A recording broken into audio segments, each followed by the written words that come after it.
안녕하십니까. 하반기 증시대 전망 2부 진행을 맡은 한지원입니다. 2부에서는 이동근 와우넷 파트너와 함께하겠습니다.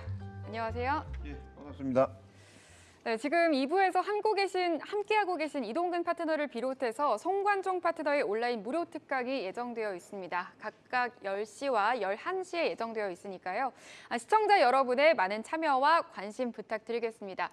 강의에 들어가기 앞서서 이동근 파트너님 현재 시장을 좀 어떻게 보고 계신가요?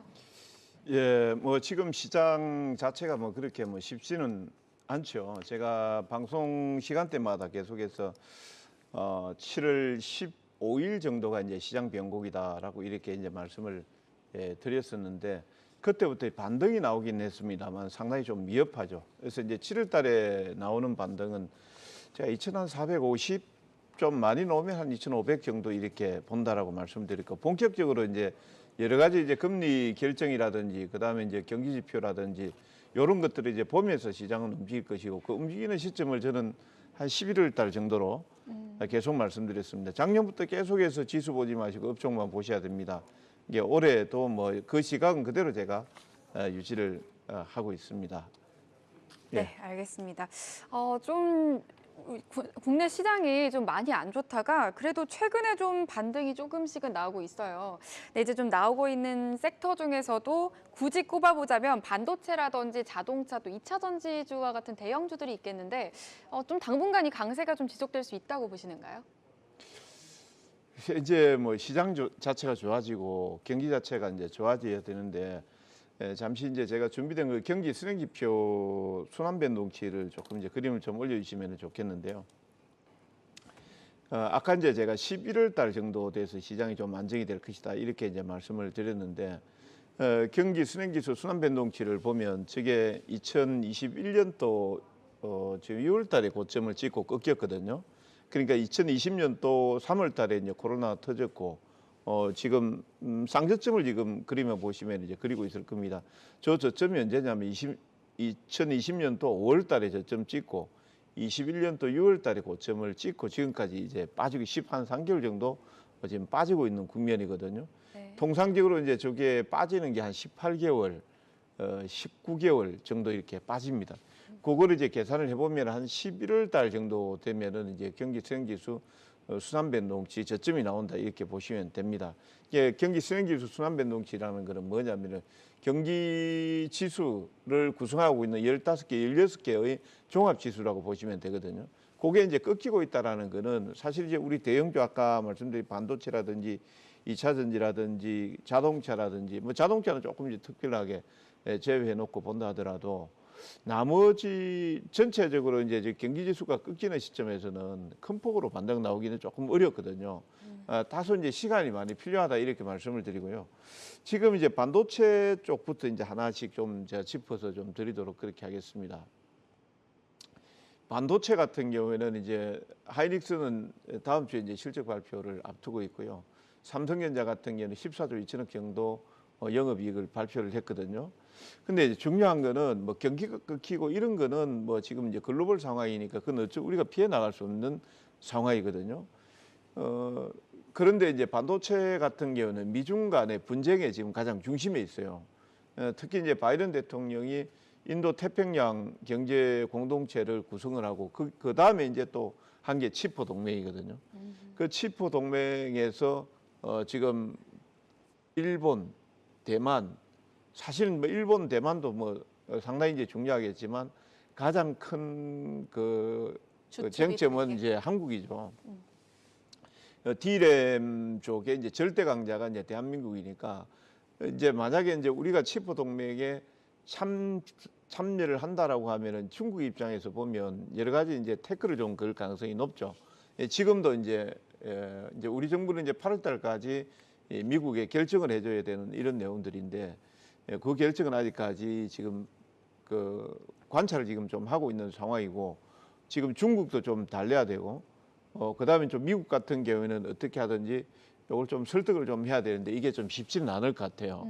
그래서 이제 이런 내용들이 반도체주의 강한 상승을 끌어내기는 조금 힘들지 않겠냐. 7월 말부터 해서 8월 초 정도까지는.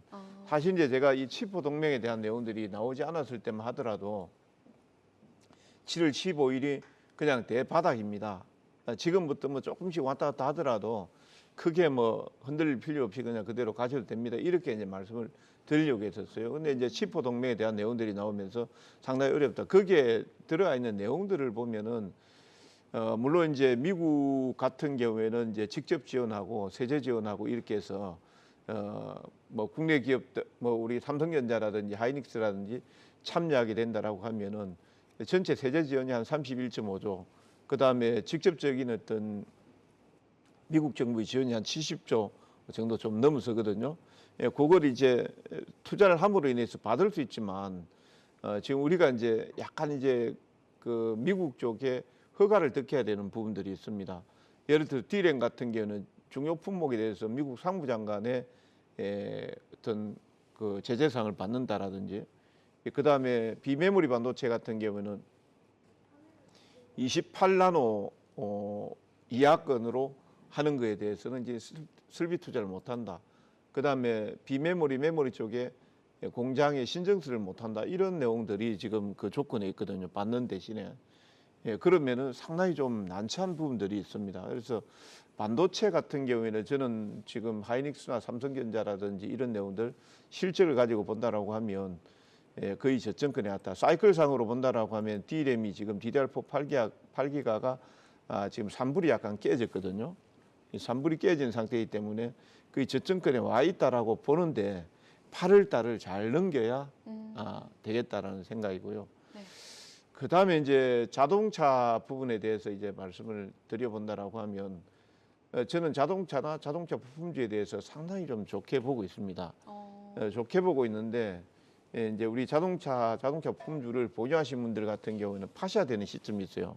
그 언제 파셔야 되냐면은 공급망이 해소가 되고 완화되는 시점에서는 파셔야 됩니다. 지금 앞에 이제 반도체하고 자동차하고 연계가 돼 있는데요. 네. 바이든 대통령이 이 대중국 압박을 하는 이유, 반도체 동맹을 하는 이유, 이런 내용들이 이제 공급망 해소 뭐 이런 내용들도 몰려 있는데요. 아무튼 이제 코로나가 터지고 이렇게 되면서 자동차 업종들 같은 경우는 오히려 이제 고가 차량 위주로 해서 팔았거든요. 지금 이제 그 현대차 지금 차량 판매 확대 그림을 한번 보여주시면은 그 밴드가 어디에 정해 있는지 아실 거예요. 거기 그림에 나와 있는 거 보면 47%, 52.4% 있는 영역 가장 많이 판 부분이 뭐냐면은 제네시스급이에요. 아, 그러네요. 예, 거기가 가장 높은 영역이죠. 네. 그러니까 그 위에 이제 조금 저가나 이런 쪽은 거의 없죠. 네, 그러니까 그러네요. 가장 중심이 가장 많이 팔린 부분들이죠. 그러니까 쉽게 말해서 자동차 같은 경우에는 차값도 올려받았고 그 다음에 가장 고가 라인이 가장 많이 팔렸단 말이에요. 그러니까 덜 팔아도 수익을 상당히 챙길 수가 있었죠. 그러니까 우리 앵커님도 백화점 혹시 줄 서신 적 있어요? 아, 그럼요. 이제 오픈런 하려고 여러 번 갔었죠. 어디 주로 땡낼 이런 데 서신 거예요? 그렇죠. 갔는데 이제 그때마다 더 많더라고요. 예전보다 사람들이. 지금은 근데 오히려 지금은 또 사람들이 좀 줄어든 느낌? 그게 뭐냐면은 네. 이제 코로나 터지면서 사실 이제 보복 소비라든지 그러니까 쉽게 말해서 이제 전부 다 갇혀 있잖아요. 갇혀 있다 보니까 내 몸을 지장하고 꾸미고 그 다음에 고가 내구재를 사는 데 치중을 했거든요. 그러니까 이제 고가의 백이라든지 이런 것들 평소에 뭐 자주 사는 건 아니잖아요. 그렇죠. 그래도 한 번씩 사는 거니까 그거라도 한번 사보자라고 하면서 줄 서면서 했는데 지금은 이제 에이 경기도 안 좋고 위축이 된다 그러고 하니까 전부 다 뭐냐면은 그런 것보다 그냥 바깥에 나가서 그냥 바람이나 쐬자 이런 쪽으로 가버린단 말이에요. 아, 여행이나 이쪽 예, 말씀하시는 거예요? 예, 그렇죠. 그러다 보니까 지금 아마 보시면은 줄 서는 것도 별로 좀 힘들진 않을 것 같고요. 맞아요. 작년에 비해서는 좀 완화가 됐다. 예, 힘들진 네. 않을 것 같고 가격도 많이 떨어졌을 거예요. 아, 그러니까 이제 자동차도 그런 관점으로 보셔야 됩니다. 지금은 아직까지 이제 백오더 물량이 120만 대, 112만 대 정도 있어요. 그러니까 주문을 받아놓고 생산을 못한 거예요. 생산을 못한 거니까 살려는 분들 입장에서 보면은 야 주문 내가 빨리 사야 되는데 안 걸린단 말이에요. 그러니까 계속해서 차값은 올려받아도 되죠. 그러니까 줄 서 가지고 있으니까 올려받아도 되는데 지금 이제 땡넬 같은 경우에는 줄 서게 뭐 100m 섰다 그러면 지금 1m, 2m로 줄었단 말이에요. 조금 있으면 이제 땡되는 줄 안 서도 될 거예요. 그러니까 이제 자동차도 이제 그렇게 된다라고 하면은 이제 저는 팔아야 된다고 생각하는데 아직까지는 안 해요. 지금 이제 상대적으로 이제 그 자동차도 이제 자동차 업종하고 부품 업종하고 이렇게 나누거든요. 자동차는 그야말로 이제 완성품이에요. 그 완성품이니까 못 사서 그 못 만들어서 못 팔았는데 사는 사람은 줄 서 있고 하니까 비싸게 팔아서 실적도 엄청나게 좋게 나왔어요. 원래 이제 현대기아차를 이번 2분기에 영업이익을 4조 정도 예상을 했었거든요. 네. 4조를 예상했는데 지금 5조가 넘게 나왔습니다. 엄청나게 저기 한 25% 정도 예상치보다 더 높게 나온 거예요. 다른 나라들은 그렇게 나오지를 못했어요. 우리나라 차들이 이제 또 잘 만들기도 했었고, 반면에 이제 현대모비스 같은 경우에는 작년 동기 대비해서 영업이익이 한 25% 정도 감소가 돼버렸습니다. 왜 그럴까요? 왜 그럴까요? 아까 그 제가 그림을 보여드렸잖아요. 네. 그 그림 보면 고가의 제네시스가 엄청나게 많이 팔렸잖아요. 네. 제네시스 예를 들어서 10대만 팔아도 밑에 캐스퍼 뭐 이런 것도 있잖아요. 요거 한 그런 거 뭐 한 수십 대 파는 것만큼 나와버리거든요. 아, 그러네요. 가격 그러니까 차이가 이제 많이 나요. 그러니까 이제 부품은 사실 그렇게 이제 고가 부품도 있지만 전체적으로 범용으로 다 들어가는데 부품 업종들 입장에서 보면은 차가 많이 생산이 되고 많이 팔려야 돼요. 아, 그러니까 차량의 가격보다는 예, 그- 차가 많이 팔려야 돼요. 수요가 더 많아야 되는데. 그렇죠. 아, 그러니까 이제 공급망이 해소가 되기 전까지는 완성차들이 올라가고 그다음에 공급망이 해소가 된다 그러면 차량 생산이 많아질 거 아니에요. 그렇죠. 부품 업종들이 많이 올라갈 수가 있죠. 음, 이제 그런 시각에서 우리 이제 시청자님들 같은 경우에도 보시면 좋겠고요. 그 다음에 이제 또 지금 어떤 섹터, 2차 전지 섹터에 대해서 이제 보셔야 되는데요. 2차 전지 섹터 같은 경우는 신구 권력의 이동이다. 제가 이제 그렇게 좀 표현을 좀 해보고 싶습니다. 2차 전지 같은 경우에는 왜 그러냐면은 우리가 이제 이미 2차 전지 배터리 팩이라든지 그다음에 양극재, 음극재 쪽에 관련한 종목군들 같은 경우는 상당히 많이 올라왔어요. 많이 올라왔기 때문에 이제 어떻게 보면 차익도 많이 나오는 섹터들도 있고 또 차익이 또 나오지 않는 것도 있고 뭐 그렇습니다만 요즘 들어서는 이제 음극재 쪽에 그 일치 머티리얼스라든지 그다음 제네질 쪽의 후성이라든지 이런 것들은 많이 차익들이 나오면서 많이 빠졌어요. 많이 빠졌고 지금 그나마 조금 살아있는 게 에코프로, BM, LNF 정도가 양극재 쪽에서 조금 살아있고요.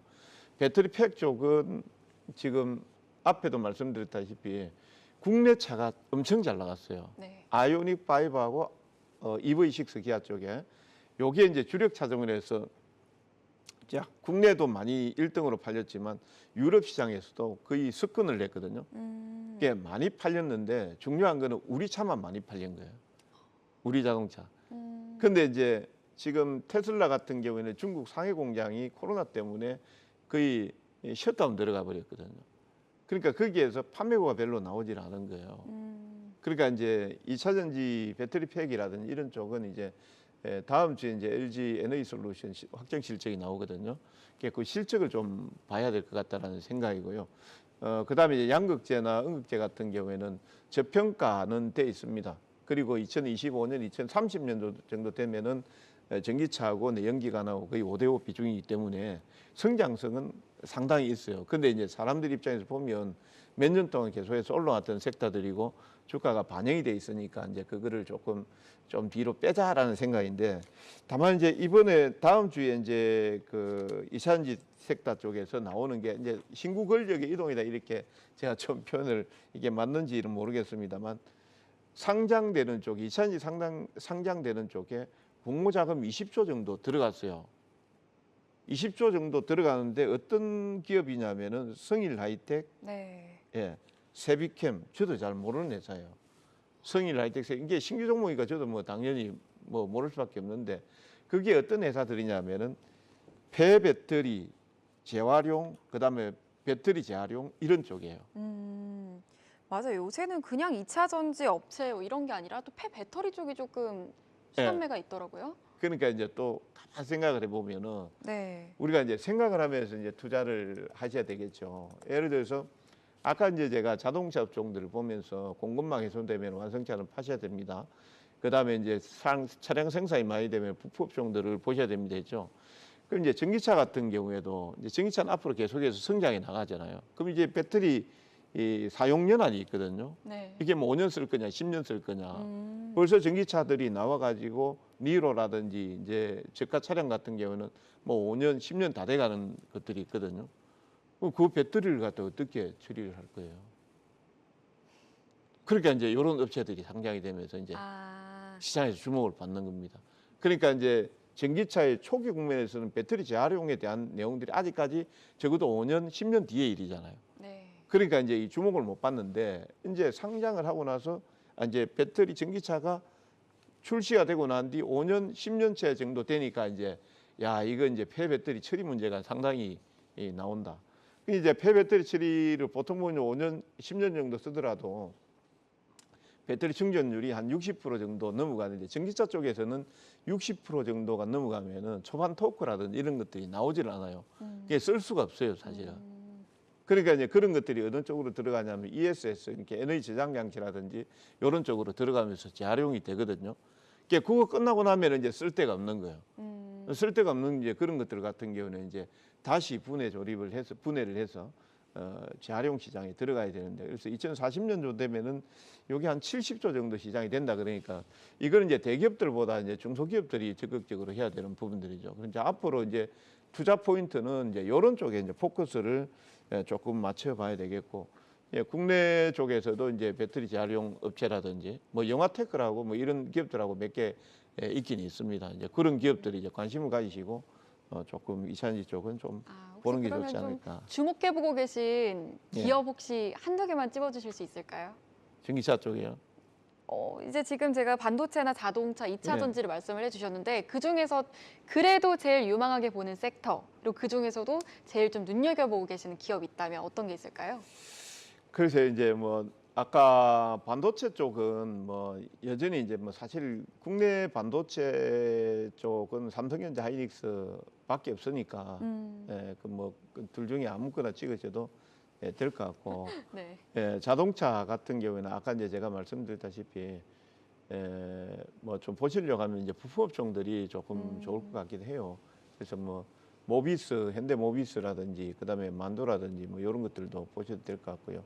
아까 이제 2차 전지 쪽은 지금 덩치가 사실 이제 배터리 팩이라는 이런 덩치가 너무 커요.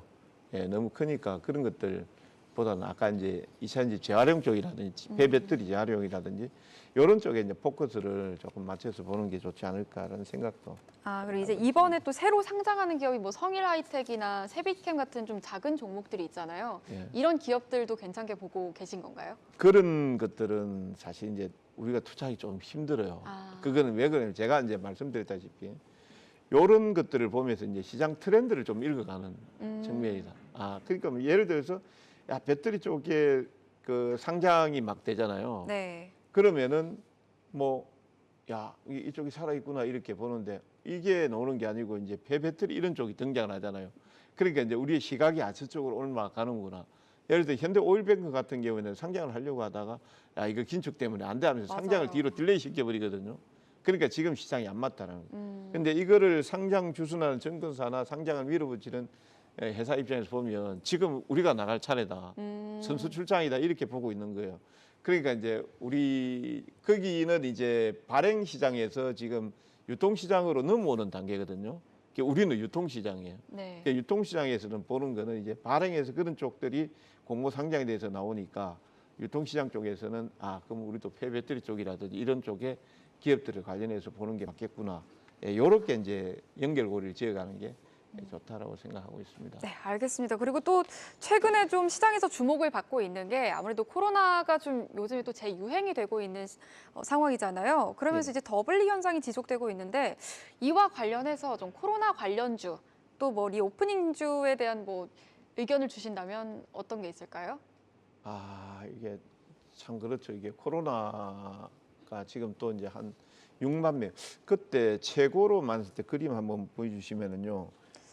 코로나 환자가 최고로 많이 났을 때 60만 몇만 명 정도 나왔을 거예요. 네, 지난 3월쯤이었네요. 네, 3월 그 정도 됐을 거예요. 근데 2020년도 2월 달하고 2021년도 12월 제 기억으로 이제 설 전이었습니다.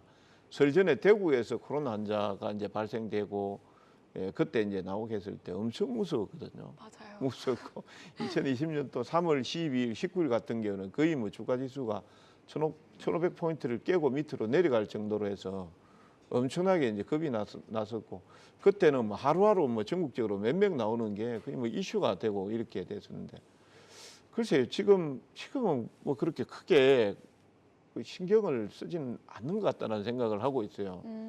다만 이제 국내 쪽에서 이제 코로나 환자가 늘어나고 그다음에 이제 대기업들 같은 경우에는 이제 그 추이를 지금 계속 보고 있다라는 거는 공장 가동률에 영향을 좀 많이 주는 부분들이 있거든요. 근데 그런 부분들하고 이제 코로나 플러스 원숭이 두창 관련해서 이게 또 주말에 보니까 WTO 사무총장이 또 긴급 또 뭐죠?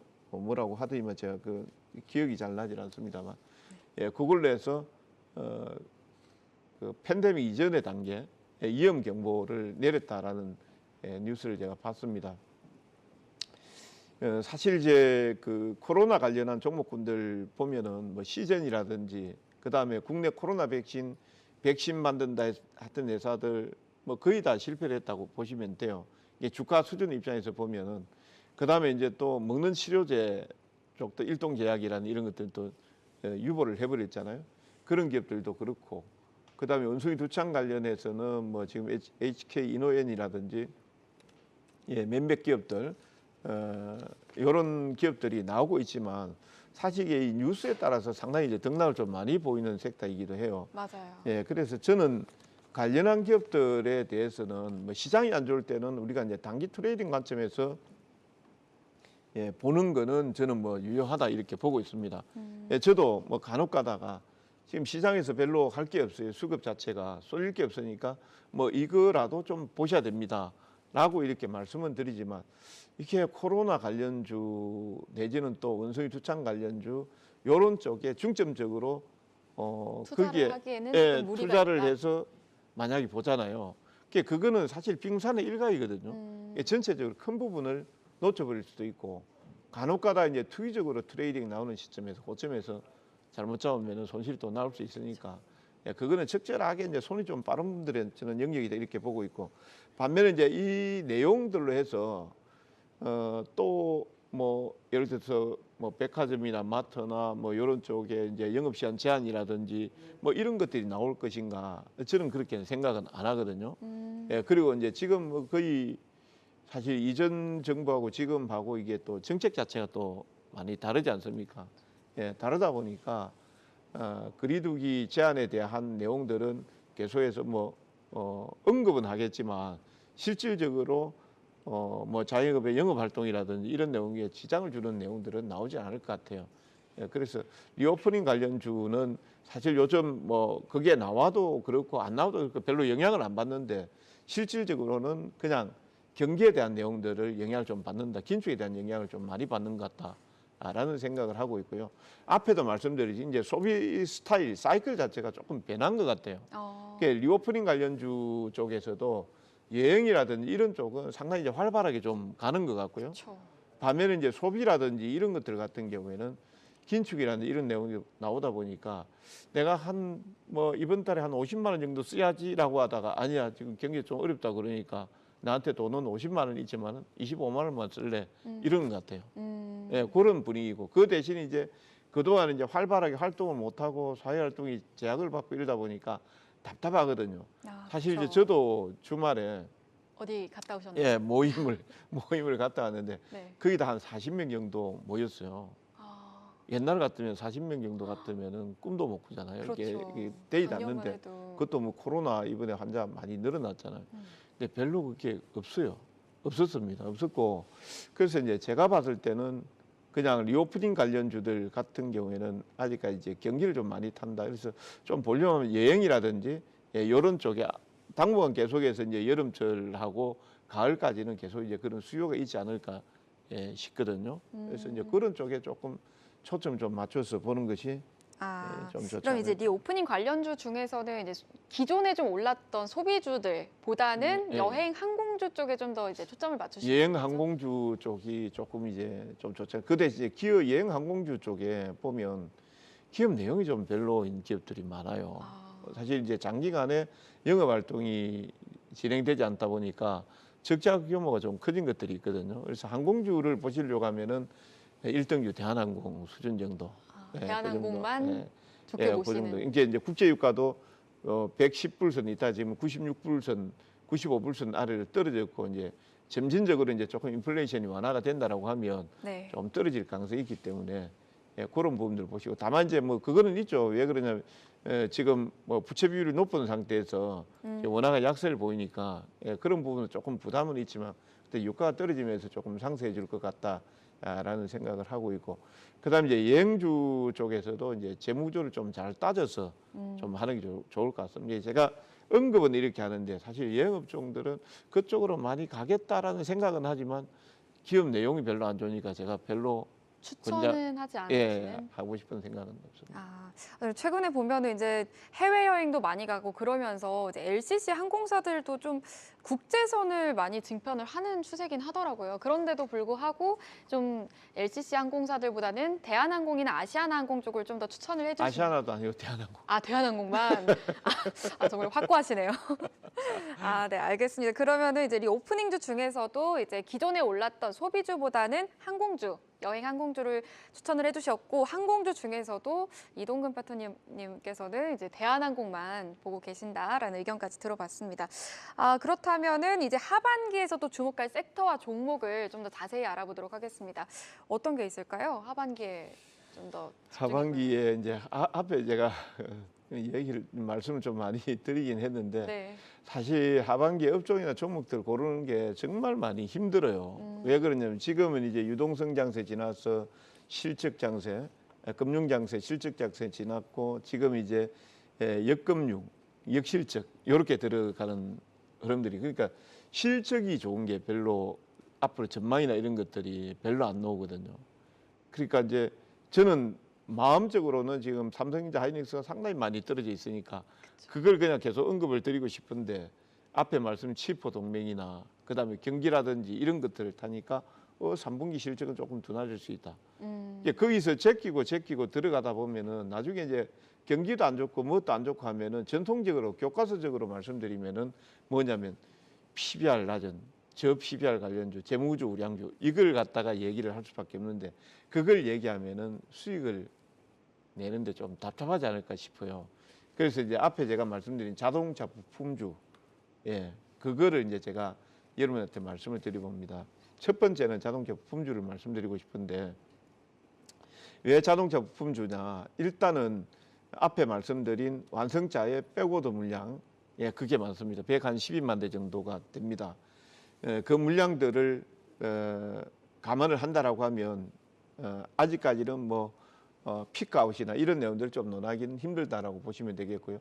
지금 환율이 1,310원대 정도 움직이고 있으니까 환율 효과도 충분히 나올 수 있다 이렇게 이제 보고 있습니다. 그래서 자동차 부품주 쪽에서는 제가 이제 다른 시간에서 계속해서 말씀드린 게 만도하고 현대모비스를 계속해서 말씀을 드렸습니다.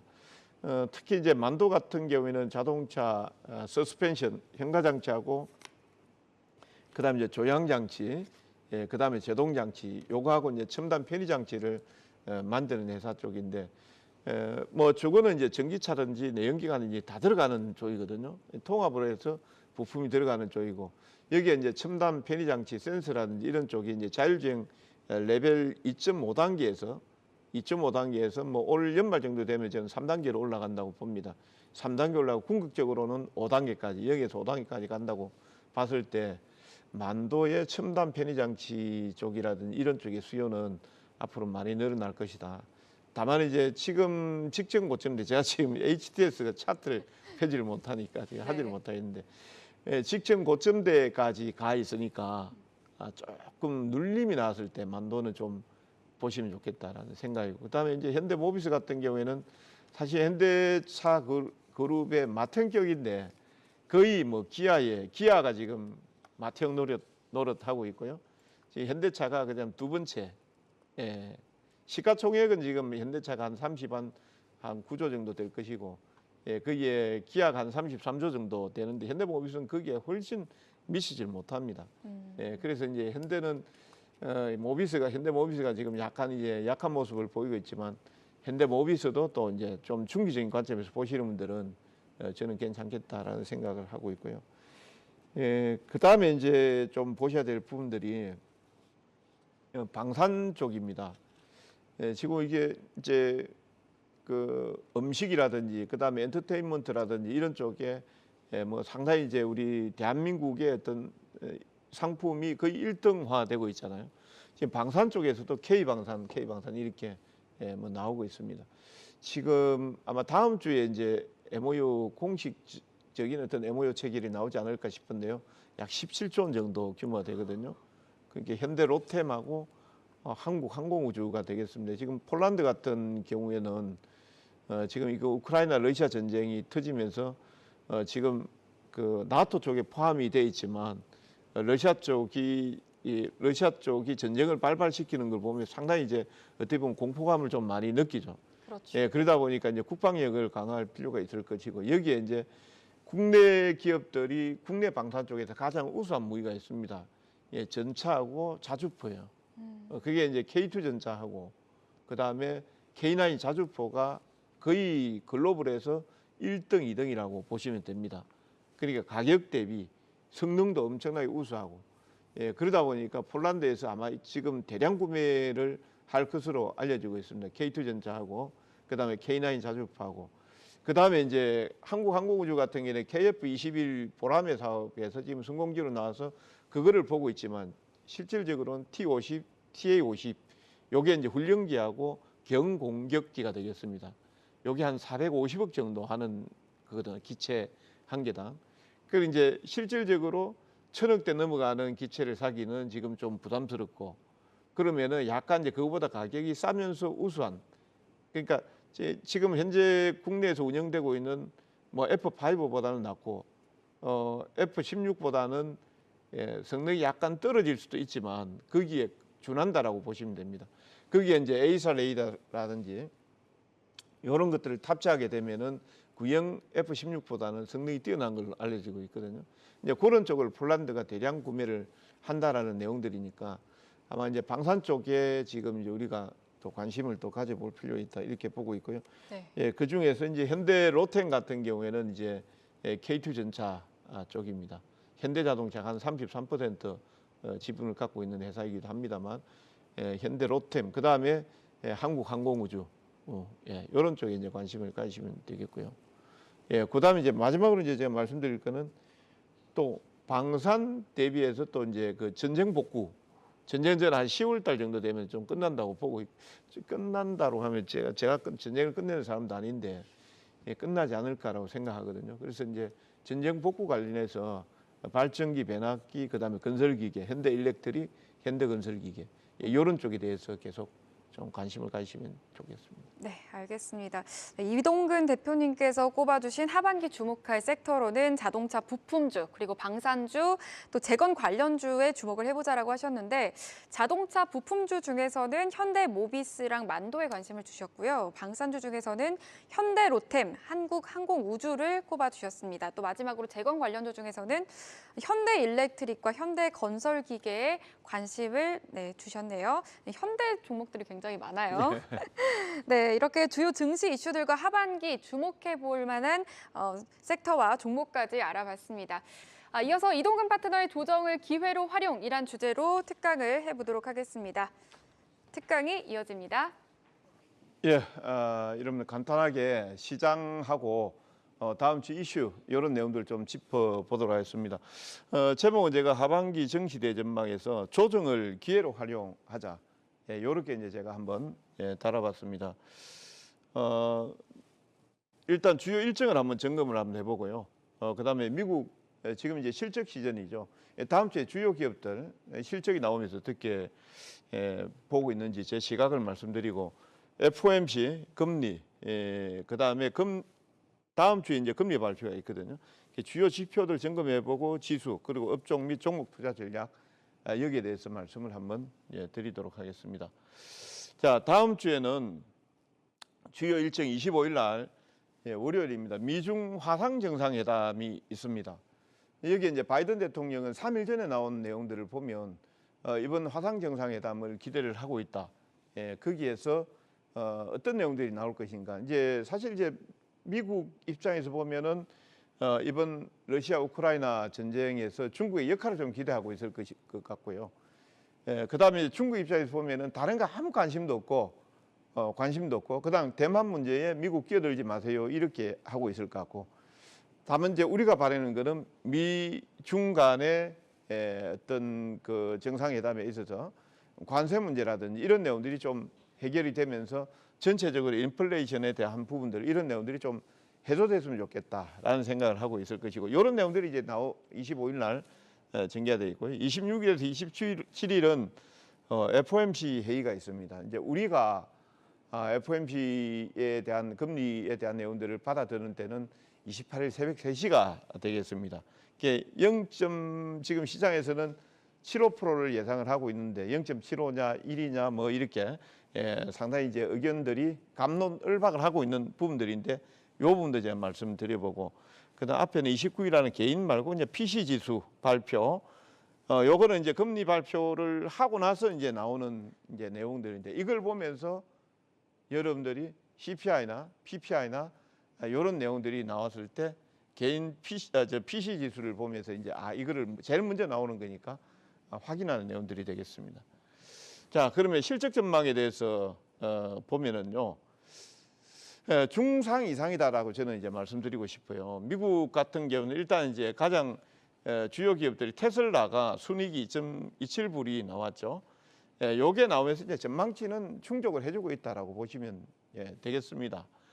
반면 이제 스냅은 미달로에서 39%. 요것 때문에 이제 금요일 날 미국 시장이 또 성장주 중심으로 해서 빠졌다라고 보시면 되겠는데 전체적인 큰 덩어리는 이제 테슬라라든지 이런 쪽에 이제 흐름들이 좋게 나왔기 때문에 크게 뭐 걱정은 하지 않는다. 밑에 보면 이제 팩트셋에서 조사한 내용들을 보면 미국 기업의 70%가 지금 현재 예상치를 상회하고 있다.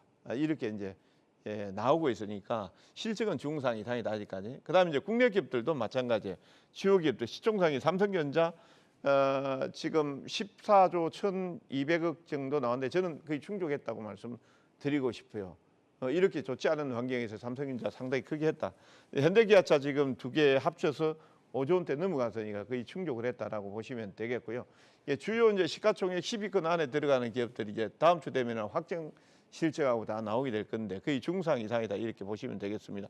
그래서 이제 지금은 지나간 2분기 실적을 가지고 뭐 스냅처럼 이렇게 폭락이 나오는 경우도 있지만 이거는 뭐 특수한 경우가 아닌가 이렇게 보고 있고요. 그 다음에 이제 지표들을 GDP 성장률 이렇게 나와 있는데 지표를 전체적으로 한번 좀 보도록 하겠습니다. 지금 현재 미국은 이런 딱 분위기입니다. 제일 첫 번째 단락을 보면 긴축 강도를 높여야 된다. 아니 경기 위축을 고려해야 된다.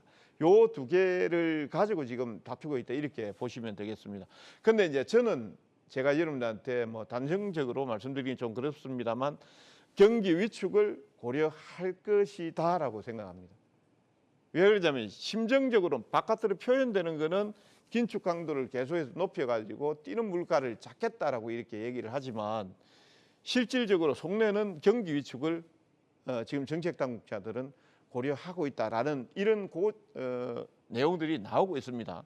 그래서 현재 금리 같은 경우에는 지금 1%다 뭐 이렇게 나오고 있는데 1% 올리게 되면은 파월 의장이 3월 달에 연준 회의를 마치고 나오면서 모든 게 이상 없다라고 얘기를 했거든요. 그때 이제 그 금리 수준이 2.5% 정도였어요. 2.5% 정도였었는데 지금 0.75를 올리게 되면은 이제 2.5% 정도 되지 않습니까? 이게 충족을 하는 거예요. 그러면 이제 앞으로 8월 달은 연준이었고 9월 달, 11월 달, 12월 달이 있거든요. 45일마다 있으니까. 거기에서 빅 스텝, 자이언트 스텝, 그다음에 0.25, 0.25 이렇게 올리게 되면 이미 정책 목표는 사실 다 달성하고 올해 안에 다 달성을 해버리는 거예요. 근데 굳이 지금 뭐 1% 올리고 1.25%를 올려가지고 아까 앞에 말씀드린 경기 위축을 고민할 만큼 그렇게 공격적으로 올리지는 않을 것이다라는 생각을 하고 있고요. 또 왜 그런 생각을 하냐면 GDP 성장률이라든지 이런 내용들이 연속적으로 지금 둔화가 되고 있습니다. 이게 이제 경기가 사실상은 많이 위축이 되고 있다 이렇게 이제 봐야 되는 부분들이고요. 그다음에 이제 장단기 금리차 역전에 대한 내용들인데 통상적으로 이제 우리가 장단기 금리 역전을 볼 때 미국 국채금리 2년물하고 10년물하고 이렇게 많이 보면 나중에 이제 제가 그림을 가지고 좀 소개를 하겠습니다만 이게 계속 역전이 돼 있거든요. 3월 달에도 그때 이제 역전 우려가 있다 이런 내용들이 나왔을 때 그때 파월 의장이 뭐라고 얘기했냐면은 그거 아니에요. 2년 10년물까지 역전되더라도 고민하는 게 아니고 3개월물까지 역전이 다 돼야 됩니다. 그건 맞습니다. 그렇게 해야 완전히 역전이다 이렇게 이제 볼 수 있거든요. 그렇지만 현실적으로 이게 역전이 돼 있으니까 당국자 입장에서는 상당히 고민을 하고 있다. 그다음에 이제 CPI, PPI가 지금 소비자 물가 지수가 9.1% 정도 나왔거든요. 대단히 높게 나온 거예요. 생산자 물가 지수도 그렇고. 근데 이게 정점일 가능성이 높다라는 내용들. 그다음 곡물 수출 타결 유가 하향세 이런인데 그림을 한번 보면서 보겠습니다. 아까 이제 GDP 성장률이 되겠습니다. 여기 요 빨간 사각 표시돼 있죠. 2분기 연속 이제 감소가 돼 있습니다. 보시면은 지금 7월 28일 날 이제 발표가 되는 예측이 이제 0.4% 정도 약간 이제 호전됐을 것이다 이렇게 나오고 있는데 그 전에 보면은 계속해서 마이너스 3분기, 2분기 요 앞분기부터 계속해서 연속적으로 지금 떨어졌어요. 그러니까 이걸 가지고 본다라고 하면 미국 이제 바이든 행정부 같은 경우는 고민을 하지 않을 수가 없습니다. 지금 현재 11월 달 중간 선거를 앞두고 있는 시점에서 지지율은 지금 계속해서 떨어지고 오히려 지금 트럼프 바이든이 이렇게 양쪽의 선거를 하게 된다라고 하면 바이든 지지율이 낮게 나오거든요. 그러니까 지금은 이제 긴축에 대한 내용들은 조금씩 스탠스를 좀 낮추면서 경기 부양 쪽에 슬금슬금 들어가지 않을까 이런 생각을 하고 있고요. 그다음에 이제 장단기 금리 차를 보면은 지금 요 앞에 있는 게 2년물이고 요 뒤에 있는 게 3년물입니다. 사실 뭐 그림을 가지고 보면은 이게 뭐 구분이 안 되니까 베이시스가 21 베이시스 포인트 정도 납니다. 그러니까 원래는 이제 장단기 금리를 봤을 때 장기 금리가 할인이 더 됩니다. 여러분들이 보시면은 돈 빌리는데 10년 뒤에 찾을 건데 지금 종이 딱지 돈 100만 원 주고 종이 딱지 100만 원을 받은 거예요. 딱지 100만 원을 받았기 때문에 10년 뒤에 받는 거기 때문에 사실은 할인율이 더 높아야 되죠. 할인율이 더 높아야 되는데 지금 이게 10년물이 지금 2.7이고 지금 단기물이 지금 2.9 정도가 되고 있어요. 베이시스 포인트 21 베이시스 포인트. 이게 이제 역전이 됐다고 보는 거예요. 당시로 금리를 많이 올리는 상황이 나올 것이다라고 보는 겁니다. 그리고 이제 뭐 대공황 얘기도 이제 자주 뭐 이렇게 나오고 합니다만 앞에 말씀드린 이 부분은 이제 앞으로 계속해서 좀 체크를 좀 해봐야 되는 부분입니다. 이번에 만약에 연준 쪽에서 0.75% 정도 올리게 된다라고 하면 이 베이시스 포인트가 작년 금리 차가 21 베이시스 포인트에서 약간 이제 축소되고 감소가 되는지 이런 부분들을 여러분들 좀 체크를 또 해보시면 될 것 같고요. 그다음 이제 CPI, PPI 같은 경우에는 이제 소비자 물가지수, 생산자 물가지수인데 여기에서 이제 보시면은 이 소비자 물가지수, 생산자 물가지수에는 식료품이라든지 그다음에 국제 유가라든지 이런 것들이 다 들어가 있어요. 우리가 이제 CPI나 PPI를 볼 때 근원자가 붙죠, 그죠? 근원자가 붙는 것 같은 경우에는 근원 안에는 식료품, 에너지 이런 것들을 제외한 물가지수예요. 제외한 물가지수 이거는 이게 다 포함되어 있으니까 이게 9.1이 나와버렸고 생산자 물가지수 같은 경우에는 11.3이 나와버렸어요. 그러니까 여기 그래프를 보시면 거의 정적 계속 치고 올라갔죠. 근데 이제 이거를 여러분들이 보시면은 이제 이해가 되실 거예요. 아까 제가 소비자 물가지수 안에는 국제유가하고 밀하고 이런 것들이 다 들어가 있거든요. 요거는 이제 국제유가는 제가 여러분한테 말씀을 드렸던 게 방송에서 130불선 정도, 130불선 정도 가면 그게 정점일 것이다. 물론 이제 외국 쪽에서는 380불도 전망을 하더라고요. 380불. 뭐 전쟁이 격화되고 가스밸브 잠그고 뭐 러시아산 원유 수출 완전 통제 이렇게 나오면은 그럴 수도 있다. 그렇지만 현재는 지금 95불선까지 지금 떨어져 있습니다. 요게 딱 95불, 92불선이 러시아 우크라이나 전쟁 터지기 전 가격대 수준이에요, 거의. 여기서 조금만 더 내려가면은 거의 이제 안정권 속으로 들어가고 있다. 지나치게 빠져가지고 경기 위축을 고민할 만큼 빠지는 것보다 그냥 딱 90불선 언저리에서 왔다 갔다 하면은 저는 좋겠다는 생각이고, 밀 가격 같은 경우는 부셜당 755불선까지 떨어졌어요. 이거는 월봉이 되겠습니다. 월봉이 됐는데 2월 24일 날 전쟁이 발발했으니까 그때 가격 여기 보시면은 그때까지 딱 떨어졌어요. 밀, 옥수수 뭐 전체 다 그렇게 돼 있습니다. 그러면 아까 이제 여러분들이 앞에 보시는 이게 제가 지금 돌리지는 못하겠는데 앞에 보시면은 이제 CPI나 PPI 같은 게 CPI가 9.1이 나왔잖아요. 이번에 발표되는 CPI나 PPI 어떻게 되겠습니까? 꺾이겠죠. 이게 앞에 이제 제가 말씀드린 정점을 치실 것이다. 그 나중에 이제 확인해야 되는 부분들이 뭐냐면 PC 지수, 개인 소비 지출 물가 지수를 28일 날 확인을 하고 그 다음에 나오는 이제 CPI, PPI를 확인하면 이제 증시가 안정권 속으로 들어간다 이렇게 보시면 돼요. 거기에서 이제 지나치게 빠졌다 싶으면 이제 경기를 약간 부양하는 이런 내용들이 나올 것이다. 그래서 이번에는 자 0.75% 정도 인상을 하면서 미국은 연준은 한 2.5%의 금리를 맞출 가능성이 있다 이렇게 보고 있고요. 그다음에 이제 나스닥 지수 같은 경우는 이제 지수를 여러분들한테 저점 찍고 올라오면서 1차적으로 11,800 그다음 12,000 그다음에 38%짜리 되돌림 12,600을 말씀을 드렸습니다. 그러면은 지난주까지 12,000 포인트를 돌파를 하고 지금 눌림이 나왔어요. 스냅 때문에. 그래서 조금 더 조정이 나올 수 있다. 나스닥 같은 11,600 포인트 정도까지 다음 주 초반 정도에 약간 밀릴 수도 있다 이렇게 보고 있고요. 코스피 지수 같은 경우에는 그 흐름에 맞춰서 이제 제가 7월 15일 날 단기 변곡에서 반등이 나오면 원래는 제가 7월 달 전에 2,500포인트를 말씀드렸다가 이번에 6월 달 빠지는 폭 때문에 2,450으로 지수 목표치, 단기 반등 목표치를 낮춥니다라고 했습니다. 2,410 정도, 10 약간 넘게 올라갔었죠. 지금 이제 그 월요일, 화요일 정도까지는 약간 환급 조절이 나올 수가 있습니다. 그 나오면 2,350에서 2,360 정도 여러분들이 지수는 보시면 될 것 같고요. 당시는 매수 포인트는 2,350이나 2,060 정도 여기에서 잡으면은 되지 않을까 싶습니다. 왜 그렇게 보냐면은 지금 이제 파생 포지션 쪽에서 제가 금요일 날 무료 방송을 하고 목요일 하고 이렇게 여러분들한테 파생 포지션 가지고 설명을 해드렸어요.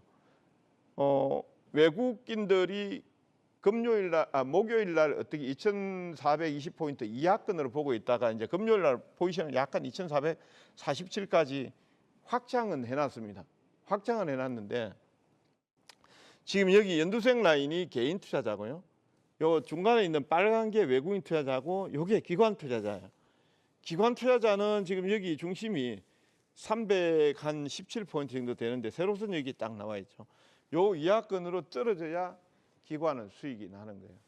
그다음 외국인은 지금 수익권 영역 속에 있습니다. 알아서들 하세요. 두 사람이 어떻게 치지고 먹고 싸우든지 간에 알아서들 하세요. 이렇게 돼 있고요. 개인들 같은 경우는 추가로 올라가야 수익 나는 구조가 돼 있습니다. 그러니까 이제 다음 주 같은 경우에는 조금 밀리고 올라가고 왔다 갔다 하더라도 외국인은 그냥 가만히 있을 가능성이 있습니다. 가만히 있을 가능성이 있고 앞에 제가 말씀드린 약 2,350, 2,360선 라인에서 여러분들 매수 포인트를 잡아서 들어가면은 되지 않을까라고 생각을 하고 있고요. 업종 전략은 제가 이제 자동차 부품 업종들 앞에도 계속해서 여러분들한테 언급을 드렸습니다만 현대차가 영업이익이 2.97조, 기아가 2.23조 정도가 나왔고 모비스가 아까 28% 정도 감소된 4,330억 정도가 나왔습니다. 근데 자동차는 앞으로 피크와 논쟁 이런 데는 증권사 쪽에서 어차피 포지션을 아래로 보고 있어요.